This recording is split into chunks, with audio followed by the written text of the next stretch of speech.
Assalamualaikum warahmatullahi wabarakatuh.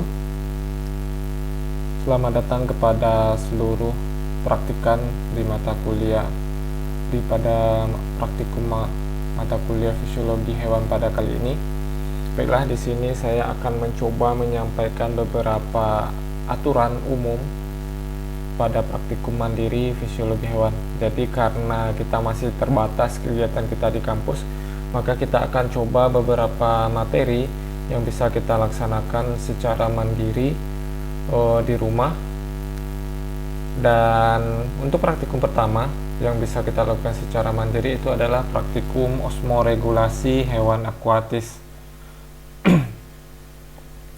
Sebelumnya kita masuk dulu apa saja aturan umum atau peraturan-peraturan nanti yang perlu kita laksanakan selama praktikum mandiri pada kali ini.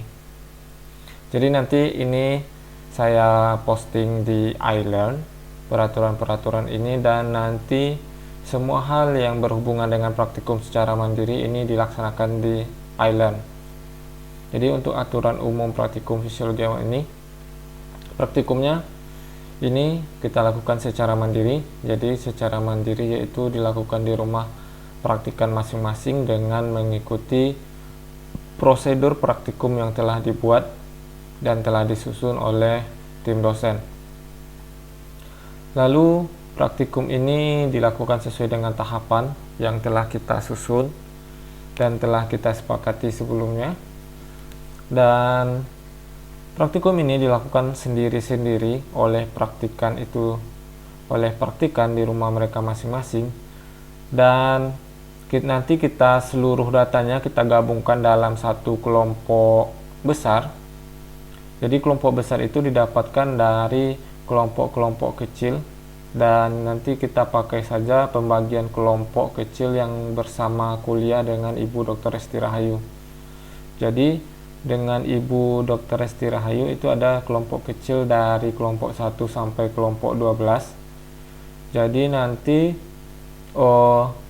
gabungan-gabungan dari beberapa kelompok kecil itu nanti akan menjadi kelompok besar. Jadi nanti kelompok besar inilah yang seluruh data dikumpulkan per kelompok besar, dan kelompok besar tersebut menganalisis data dari kelompoknya dan membuat laporan per kelompok besarnya. Jadi seperti ini. Jadi pembagian kelompok besarnya ada kelompok A sampai D. Kelompok A itu adalah terdiri dari kelompok kecil 1, 2, 3. B itu adalah kelompok 4, 5, 6. C itu kelompok 7, 8, 9. Dan D itu kelompok 10, 11, dan 12. Jadi nanti masing-masing orang pada kelompok-kelompok kecil ini, mereka melaksanakan praktikum secara mandiri di rumah masing-masing. Nah, ini setelah dapat data dari praktikum mandiri yang dilaksanakan, nanti datanya dikumpulkan di kelompok besar. Maka data yang terkumpul itu dianalisis di kelompok besar dan dilakukan pembahasan. Setelah analisis dan pembahasan dilakukan, maka dibuat di laporan. Nanti laporan praktikumnya itu dikumpulkan per kelompok besar. Jadi nanti silakan bekerja sama dengan baik sehingga praktikumnya dapat dilaksanakan dengan lancar. Jadi praktikumnya ini dilakukan secara pribadi oleh praktikan masing-masing. Ini tadi data pengamatan, analisis data, pembahasan itu digabung dan dilakukan secara bersama-sama dan bekerja sama di kelompok besar, dan nanti dibuat dalam bentuk laporan praktikum per topik, dan format laporannya terlampir.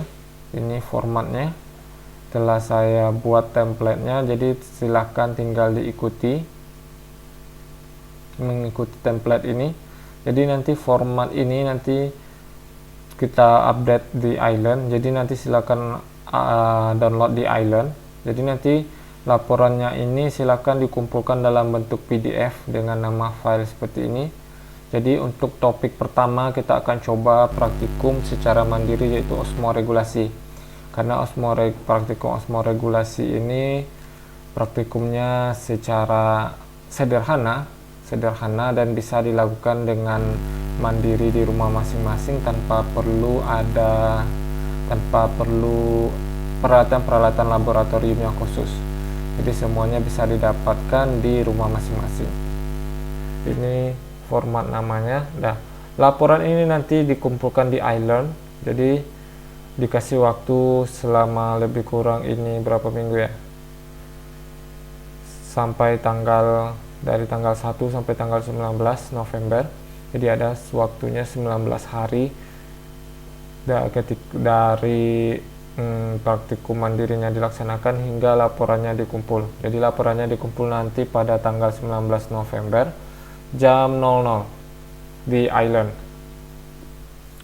Bisa dipahami ini untuk ini. Nanti jika ada pertanyaan tentang ketentuan ini silahkan kita diskusikan di grup. Nah, sebelumnya kita masuk ke praktikum, pengantar sedikit untuk praktikum mandiri ini. Pengantar bagaimana metode praktikum yang akan kita laksanakan secara mandiri. Jadi yang pertama ini kita akan coba praktikum osmoregulasi hewan akuatis. Ini merupakan praktikum fisiologi hewan yang sederhana, yang tidak membutuhkan peralatan laboratorium yang khusus, dan peralatan-peralatan bisa didapatkan dari perlengkapan dapur dari praktikan itu sendiri. Jadi di sini kita pada praktikum mandiri ini kita mencoba melihat bagaimana proses osmoregulasi atau respon osmoregulasi hewan akuatis yang di sini kita gunakan ikan.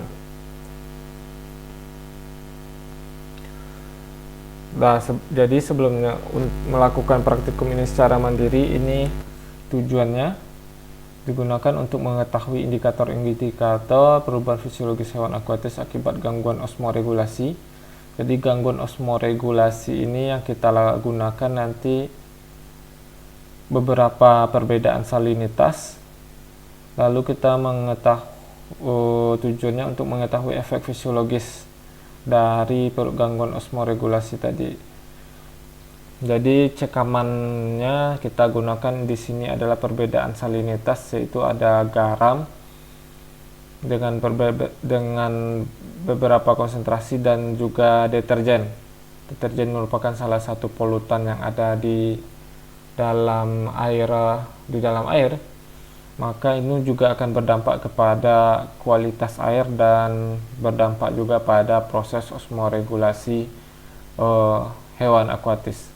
Jadi sebelumnya pada materi sebelum ujian tengah semester itu kita telah belajar tentang osmoregulasi, dan sekarang kita coba melaksanakan praktikumnya secara mandiri agar kita bisa dapat memahami bagaimana proses osmoregulasi pada ikan tersebut. Proses osmoregulasi itu biasanya terjadi pada ikan air tawar.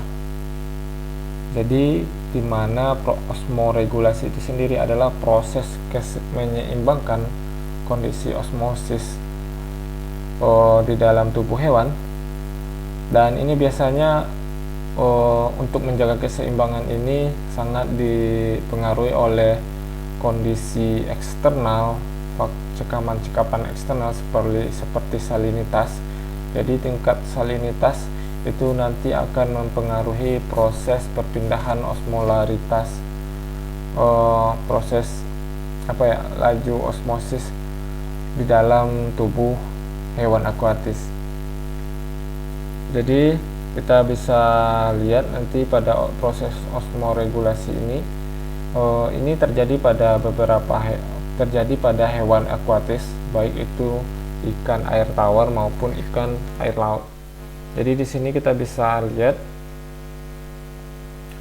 beberapa proses yang terjadi pada osmoregulasi, di mana kalau pada ikan air tawar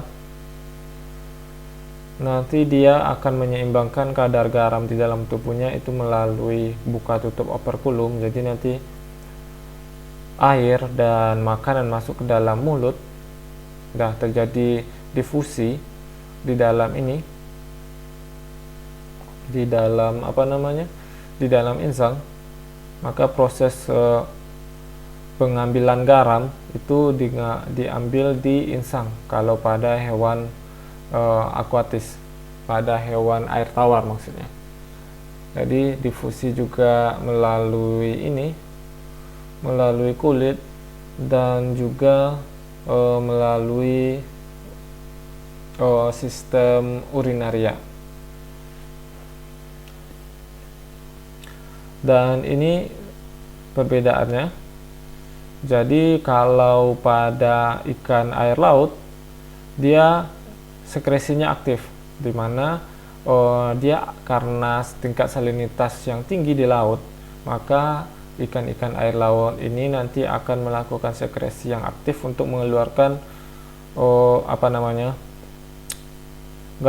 garam yang berlebih yang masuk melalui mulut atau melalui insang, dan nanti ini di sini akan dikeluarkan lagi melalui operkulumnya. Jadi proses osmoregulasi ini sangat mudah diamati pada operkulum insang, operkulum ikan. Jadi operkulum ini nanti akan membuka dengan menutup secara aktif ketika terjadi perbedaan salinitas yang berdampak kepada fisiologis tubuh ikan atau proses osmosis di dalam tubuh ikan. Di sini bisa kita lihat, yang lebih mudah itu adalah karena dalam proses osmoregulasi yang sangat mudah diamati itu adalah operkulum dan lendir yang terdapat pada kulit ikan ini.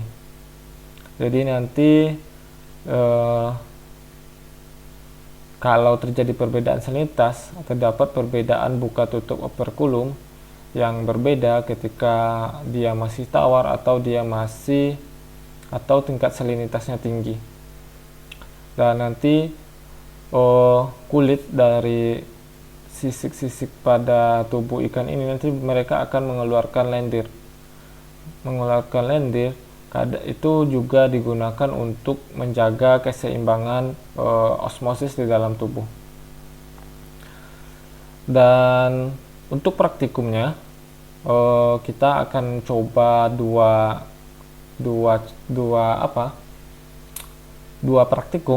subpraktikum. Yang pertama itu kita mencoba melihat efek salinitas terhadap osmoregulasi ikan. Jadi efek tingkat salinitas yang berbeda. Jadi di sini kita nanti akan menggunakan garam dengan dua konsentrasi garam, yaitu garam dengan konsentrasi 0,5% dan konsentrasi 20%. Jadi silakan nanti dibikin larutan garamnya di rumah masing-masing menggunakan konsep itu terjadilah belajar ya di kimia dasar bagaimana cara membuat konsentrasi dari suatu larutan. Jadi dibikin nanti larutan garamnya itu 0,5% dan satu lagi itu 20%. Masing-masing itu sebanyak 1000 ml. Nah, jika sudah dapat dua larutan ini, jadi masing-masing untuk hewan uji yang kita gunakan, kita menggunakan ikan air tawar. Ikan air tawar ini terserah jenisnya, yang penting dia ikan air tawar dan berukuran besar sekitar 5-10 cm panjangnya, agar kita nanti lebih mudah mengamati buka tutup operkulum dan kondisi respon fisiologis lainnya. Jadi kalau untuk jenisnya itu silahkan diserahkan kepada praktikan masing-masing. Jadi nanti kalau lebih bagusnya masing-masing kelompok silahkan disepakati ikannya pakai apa, kelompok besar maksudnya silahkan disepakati ikan air tawarnya pakai apa, apakah ikan nila atau ikan lain ikan apa lagi ya, ikan nila atau mau pakai ikan lainnya. pokoknya ikan air tawar. Dan jika jenisnya berbeda-beda juga tidak apa-apa pada kelompok besar, sehingga ininya juga pembahasannya nanti juga bagus. Jenis ini nanti diserahkan kepada praktikan masing-masing, apakah apakah jenisnya di kelompok besar itu disepakati atau diserahkan kepada pribadi masing-masing praktikan. Jadi nanti jika ikannya cukup satu ekor saja, karena nanti ini dilakukan masing-masing mandiri oleh satu orang melakukan satu, sehingga jika di kelompok besarnya itu terdapat, kalau 3 kelompok kecil itu ada 2 orang satu, berarti ada sekitar 6 orang dari kelompok besar. Jadi udah punya 6 data. Saya rasa itu sudah mumpuni untuk dibahas di satu kelompok besar. Dan kita kembali lagi ke cara kerjanya. Jadi nanti larutan garam ini silakan diamati dulu nanti apa saja kondisi yang terjadi sebelum perlakuan ini ketika ikan diletakkan di air tawar. Ini dia parameter pengamatannya. Jadi sebelum diperlakukan atau sebelum diujikan efek salinitas tadi kepada ikan air tawar, maka ini parameter pengamatan ini dicatat dulu. Gerakannya gimana, apakah normal, pasif, aktif, atau sangat aktif. Lalu kondisi ekornya normal atau pendarahan, kondisi matanya bagaimana, apakah pendarahan atau normal. Lalu frekuensi buka tutup operkulumnya per menit. Jadi nanti dihitung bisa menggunakan stopwatch. Per menit itu buka tutup operkulumnya. Operkulum itu adalah tutup insang. Berapa kali dalam semenit dia buka tutup operkulumnya. Lalu pengeluaran sekret. Pengeluaran sekretnya bisa dilihat di kulitnya, itu apakah ada lendir, apakah urin atau kotoran ada atau tidak. Jadi sebelum diperlakukan, ikannya diamati dulu ininya, parameter pengamatan ini, apakah semua normal atau malah tidak normal sebelum kita perlakukan.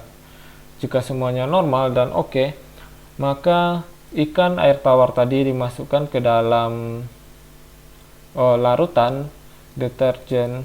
Ini deterjen ya, ini salinitasnya tadi. Oke, jadi ikan air tawar tadi dimasukkan ke dalam larutan dengan konsentrasi 0,5% garam, atau salinitasnya ini 0,5% sebanyak 1000 ml.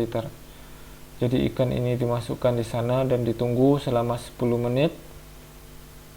Nah, setelah 10 menit diamati lagi parameter pengamatannya. Coba lihat apa saja terjadi perubahan, lalu dicatat di buku catatannya apa saja yang terjadi. Lalu ikan tadi dimasukkan lagi ke air tawar. Jadi ini gunanya untuk memulihkan lagi keadaannya selama 10 menit. Setelah 10 menit diamati lagi apakah terjadi perubahan atau kondisinya pulih kembali atau tidak pulih. Lalu dimasukkan ke dalam larutan dengan salinitasnya itu sebanyak 20%. Lalu nanti setelah 10 menit itu dicatat lagi bagaimana parameter pengamatannya. Dan jika telah selesai, maka ikan dikeluarkan dan diletakkan lagi di kondisi air tawar untuk memulihkan lagi keadaannya. Lalu praktikum kedua itu efek deterjen terhadap osmoregulasi. Kalau tadi itu efek salinitas, sekarang efek deterjen. Jadi kita buat larutan deterjennya sama konsentrasinya dengan salinitas tadi, yaitu 0,5% dan 20% sebanyak 1 ml. Ini udah belajar ya cara bikin konsentrasi sebelumnya di mata kuliah sebelumnya, dan perlakuannya sama, cara kerjanya sama pada efek salinitas tadi. yaitu 10 menit di larutan 0,5%, 10 menit di air tawar, 10 menit di larutan 20%. Lalu dicatat masing-masing perubahan pada tiap tahapan ini. Ini tahapan parameter pengamatannya. Nah, ini hasilnya yang kita dapatkan tadi. Ini parameternya. Ini awal perlakuan, akhir perlakuan. Bagaimana perubahan dari kondisi tubuh dari si ikan ini, apakah aman saja atau malah terjadi pendarahan pada matanya, atau bisa perbedaan salinitas yang sangat tinggi di luar toleransi ikan, itu juga bisa menyebabkan kematian pada si ikannya. Nah, jadi data ini nanti dikumpulkan, jadi masing-masing orang dikumpulkan di kelompok besar. Jadi di sini nanti adalah rata-rata dari setiap kelompok, rata-rata dari pengamatan setiap orang, dibikin rata-ratanya. Nah, rata-ratanya ini bukan rata-rata, maksudnya yang dominannya, karena dia dalam bentuk ini nanti, dalam bentuk apa? Dalam bentuk pengamatannya, bukan dalam bentuk angka. Jadi nanti apa yang dominan, misalnya kan pada gerakan, pada parameter gerakan, nanti kan ada pada pengamatan itu ada yang bilang normal. Nanti kan ada 6 anggota yang melakukan sendiri-sendiri, misalnya ada 6 orang di setiap kelompok. Masing-masing orang tersebut kan mempunyai hasil pengamatan masing-masing. Jadi di sini dibuat apa yang dominan, dibuat angka 1 yang dominan, misalnya normal, dibuat satunya normal. Kalau ada yang lain mengamati dia pasif atau aktif, maka yang kedua dibikin aktif. Bisa di atasnya saja, 1 normal, 2 pasif, 1 normal, 2 pasif. Nanti kita bisa lihat mana kondisi yang dominannya, maka itulah rata-rata yang terjadi pada ikan yang kita amati proses osmoregulasinya. Nanti panduan praktikumnya saya upload di Island. Jadi silahkan nanti di Island itu dipahami. Jika ada pertanyaan, silahkan langsung diskusikan di WA. Kita diskusikan di grup, apakah ada punya kendala yang sama atau bagaimana, sehingga kita bisa mencari solusi dengan cepat dan praktikum mandirinya itu tidak terganggu. Dan hasil dari praktikum itu nanti dibuat dalam bentuk hasil dan pembahasan dalam suatu laporan. Maka laporannya itu dikumpulkan ini paling lambat itu tanggal 19 November jam 00 di Island. Nanti saya akan bikin apanya di Island, tempat submitnya di Island. Jadi jika telah selesai, maka silakan laporannya di submit di sini. Oke, hanya itu. Sekian dari saya penjelasan singkat tentang bagaimana praktikum mandiri ini pada topik osmoregulasi hewan akuatis dilaksanakan. Mungkin hanya itu dari saya. Saya tutup dengan wabillahi taufiq wal hidayah. Assalamualaikum warahmatullahi wabarakatuh.